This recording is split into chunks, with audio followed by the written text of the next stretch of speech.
The dot-com bubble wiped $5 trillion off the stock market. All because investors, entrepreneurs, and venture capitalists believed the myth that traditional business models didn't apply to the internet economy. They thought that if a company could attract enough users fast enough, profits would just naturally follow. Grow fast, dominate the market, then monetize later. A myth. A myth they believed, and a lot of people lost their entire life savings because of it. Myths, big or small, shape our behavior when we believe it. But what if we don't know it's a myth? What if you've heard something so many times that you begin to agree with it? Well, we're about to burst those myths today, some big and some small. But each of them has the power to have a massive impact on your financial health. So let's dive in. Myth number 1. Turning down a pay raise saves money because you'd pay more in taxes with a higher salary. Listen, okay? This is just not how progressive tax works. People think that if their income moves into a higher tax bracket, their entire salary will be taxed at that higher rate. But tax brackets only apply to the part of your income that falls within that range, not your entire salary. Say you earn $80,000 and you get a raise to $90,000. Only that extra $10,000 is taxed at the higher rate, not the full $90,000. Your take-home pay still increases even after tax. If you believe this myth, you're leaving money on the table, okay? A higher salary compounds over time. You get a raise now, and that means a higher base for future raises, a better position in salary negotiations, and more retirement contributions. Turning down money because of tax fears is like refusing a bigger slice of cake because you would have to share your crumbs. Myth number 2, I'll just save what's left over at the end of the month. Yeah, right. If you wait until the end of the month to save anything, there's usually nothing left, okay? Your expenses expand to fill whatever money is available. It's human nature. When you see extra cash in your account, it feels like spending money. The moment you get paid, a percentage should always go straight into savings or investments. You have to automate this process. It's the surest way for you to take the temptation to spend it away and build your wealth without it feeling like a huge effort. If your company deducted an extra tax from your paycheck, you would adjust your spending and move on. So treat your savings the same way. If you only have access to what's left after saving, you'll naturally spend within those limits. The myth that you can just save whatever's left is what's keeping you in a cycle of paycheck to paycheck living. Number 3, don't pay off your credit card every month and carry a small balance because it'll help to increase your credit score. This myth refuses to die, and it's costing people a lot of money. Carrying a balance on your credit card does nothing to help your credit score, it just makes banks richer. Using credit responsibly builds your score, but that doesn't mean you need to keep a balance. Your credit score improves when you make on-time payments and keep a low credit use ratio, the percentage of available credit you're using. Carrying a balance only benefits the credit card company because you're paying interest for no reason. If you leave even a small balance, you're handing over money that could have been saved or invested. The best strategy is to use your card for things you can afford and then pay it off in full every month. This keeps your utilization low, avoids interest, and builds a solid credit history without making the bank richer and yourself poorer. Myth number 4, more risk equals more reward. Now let's be clear here, okay? More risk does not automatically equal more rewards. Smart investing just doesn't work that way. Yes, in some cases, more risk can lead to higher returns, but that's when the risk is calculated and justified, not made on a whim. Far too many people confuse this type of risk with uncompensated risk, which is a risk that doesn't come with any kind of reasonable expectation of higher returns. This is when you throw money into meme stocks or crypto coins with no research, hoping for overnight riches. You bet everything on a single stock instead of diversifying. You chase the highest possible returns without understanding what could go wrong. This is gambling, okay? Not investing. And that's why Masterworks and their blue chip art investments are such sought-after investment opportunities. In fact, a 2024 Bank of America survey actually found 83% of high net worth respondents, 43 and younger, say that they want to invest in art to boost their investment strategy, or they're already doing it. Instead of gambling on trendy or high volatile investments, you can invest in blue chip art, and that's how you preserve wealth and keep growing it. Today's sponsor, Masterworks, has experts do all the heavy lifting for you. They analyze the market, coordinate the acquisitions of high-value pieces, and then buy pieces with proven value. What's more is this blue-chip contemporary art has historically been less volatile than stocks and has outpaced the S&P 500 in some periods. In fact, Masterworks' last sale was a Basquiat painting in 2024, which sold for $8 million after 1,398 days.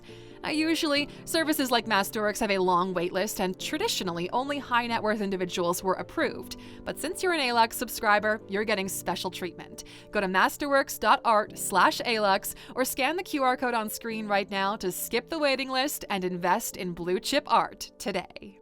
Myth number 5, that tax-free savings only benefit the wealthy. Now, the number of people who say this out loud without a second thought is kind of scary. If you want to pay taxes on your gains, then fine, go on believing this one. But if you want to actually keep your gains to yourself, then a TFSA is for you too, not just the wealthy. Even if you're only contributing small amounts, the tax-free advantage makes a massive difference over time. The real power of a TFSA comes from compounding growth and tax-free withdrawals.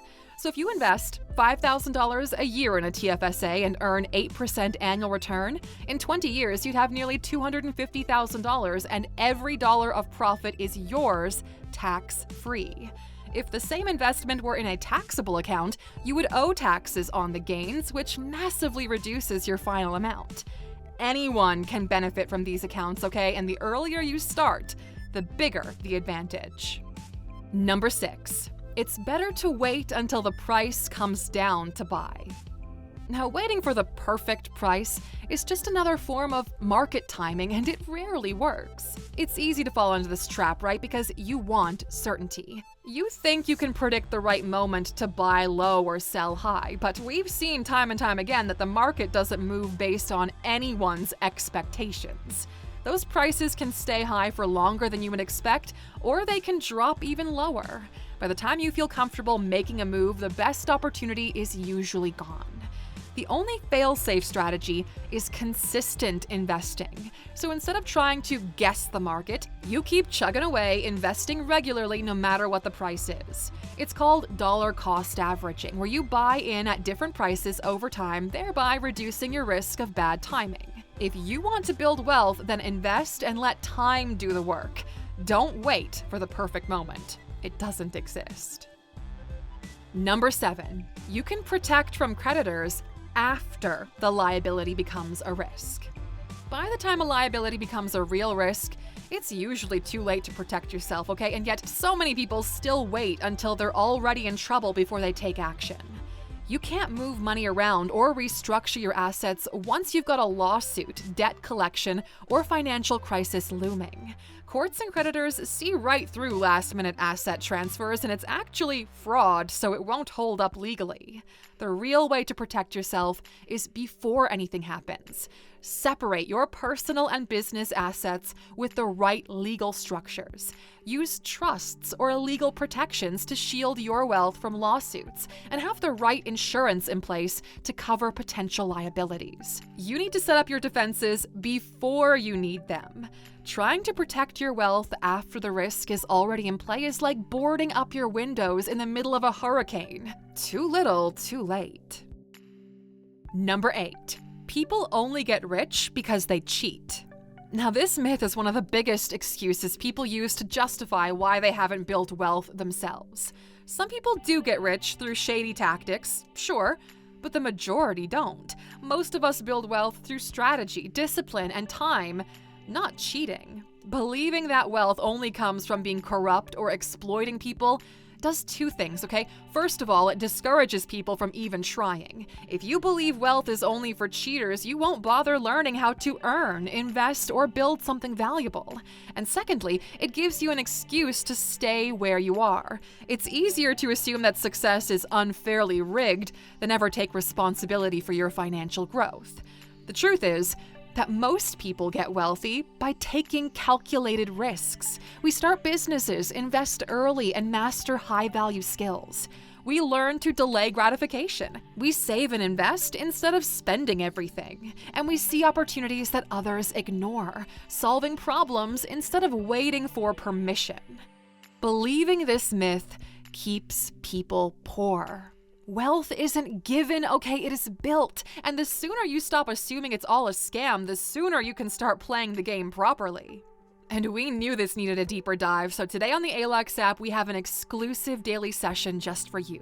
We're diving into why myths and lies seem easier to believe than the truth. You can download the app right now and listen to it, and we've got an extra exclusive offer for you and your partner. This week only, we're running the Power Couple deal because, look, okay, couples who grow together stay together. Those Valentine's Day flowers are only going to survive a couple of days, but learning is the kind of gift that never diminishes. So download the app, scan this QR code on screen, and you'll get 35% off the annual membership, which, truthfully, that's a membership that pays for itself within the first month alone. I'll be right there with you every day, guiding you every step of the way, so I'll see you on the inside.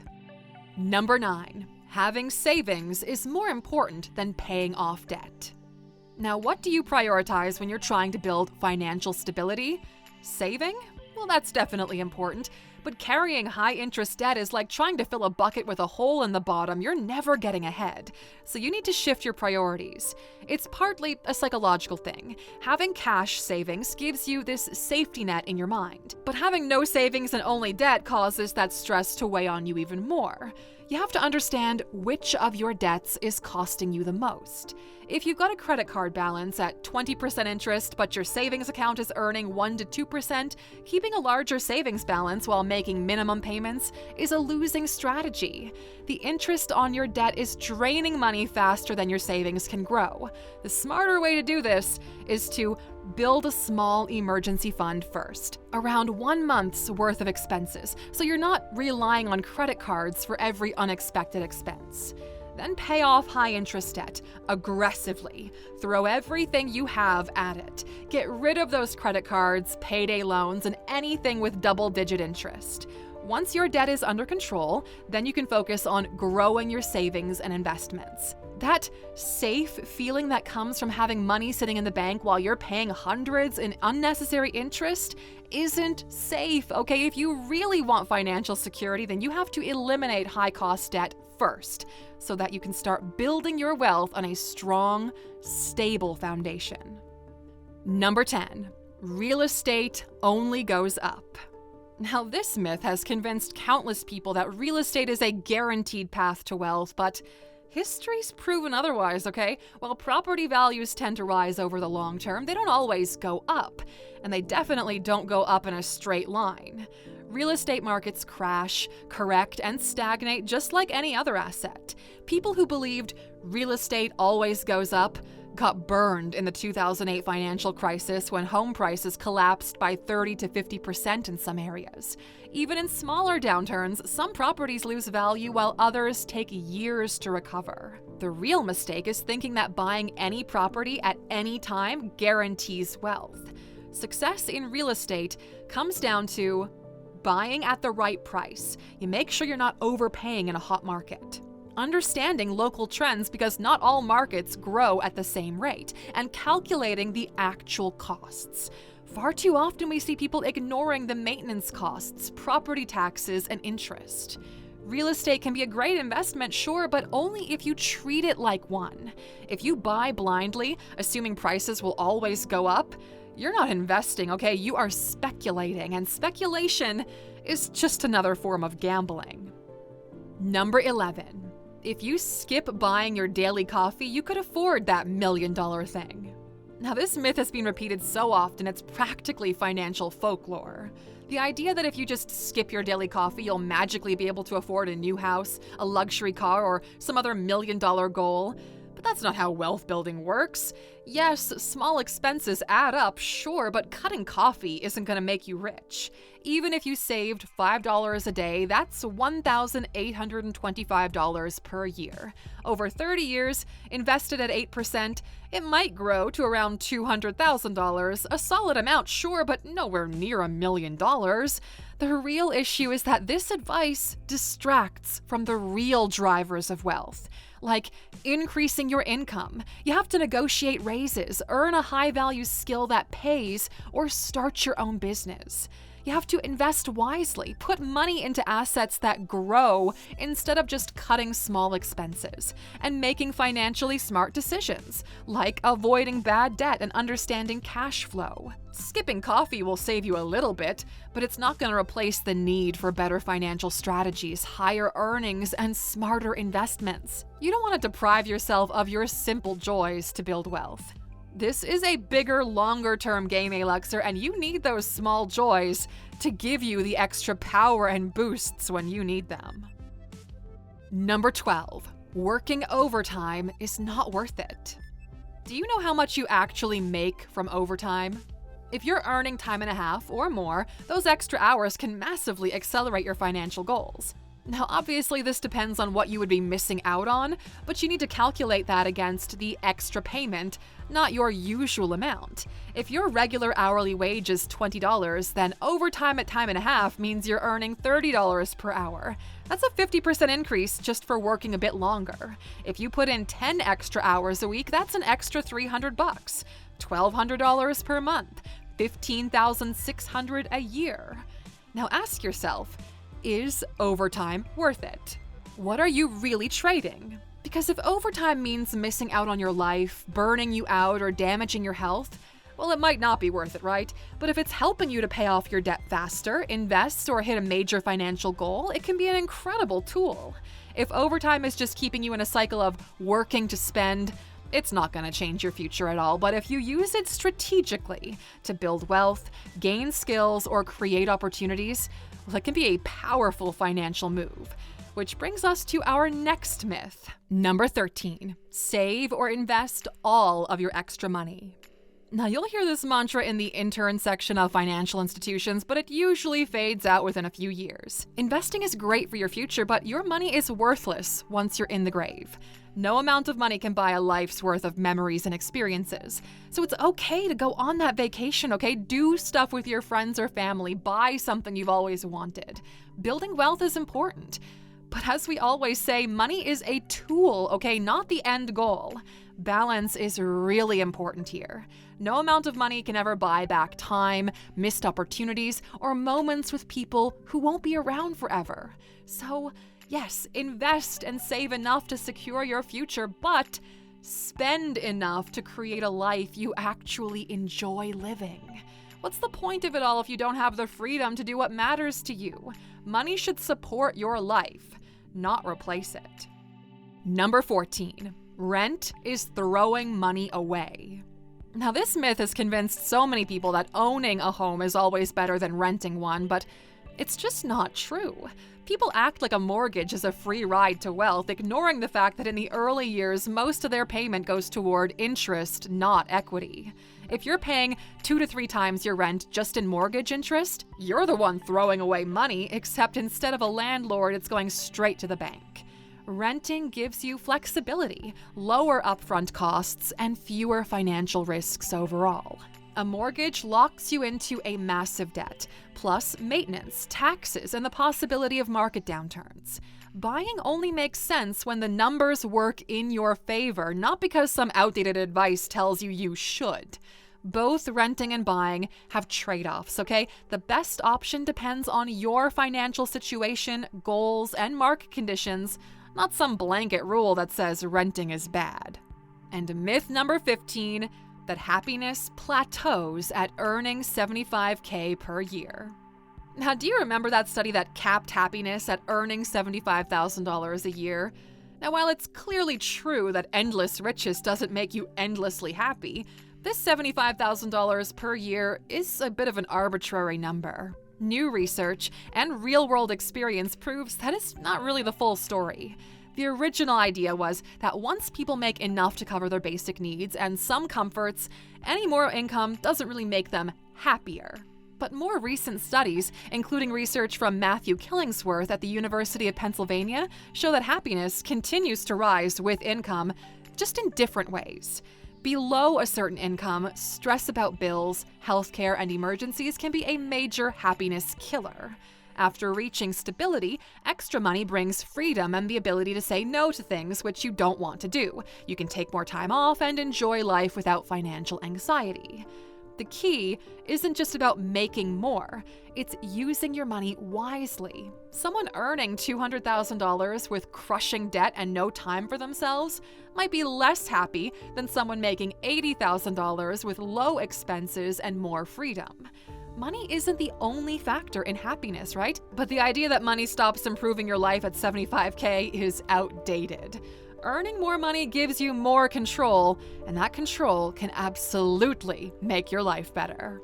And that's all we got for you today, my friend. Don't forget to download our app and listen to today's daily session on why myths and lies seem easier to believe than the truth. Here's that QR code again, just in case you missed it. I'll see you on the inside.